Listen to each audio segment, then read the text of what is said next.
Құрметті арулар, аналар, сіздерді 8 наурыз мерекесімен шын жүректен құттықтаймыз.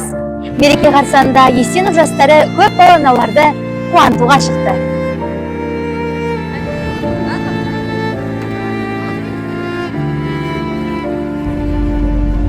Батаңды қабыл алып сағынаға шықтым ана. Сапарда жүрген кезде мен алаңдап күттің ана. Әрдайым уақыт бөліп шабыт беріп көңіліме қарадың.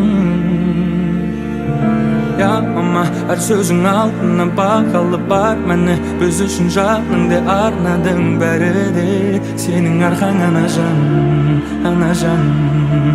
Ана, жалғыз ғана жарық өмір сыйлаған, жамандыққа қимаған ана.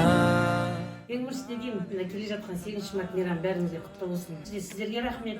Осындай алтын уақыттарын бөліп келіп, біздерді іздеп келіп жатқандарға. Есен ұжымына Аллаға шүкір, 7 балам бар. 10 жыл бұрын жолдасым қайтқалы, бізді танығалы Есен көмектесіп келе жатыр. Есен ұжымына алғысым шексіз, отбасыларына амандық, өздеріне денсаулық, жұмыстарына табыс тілеймін. Есенов университетіне, студенттеріне, қызметкерлеріне көп-көп рахмет айтамын. Ана жан, ана, жалғыз ғана жарық өмір сыйлаған, жамандыққа қимаған.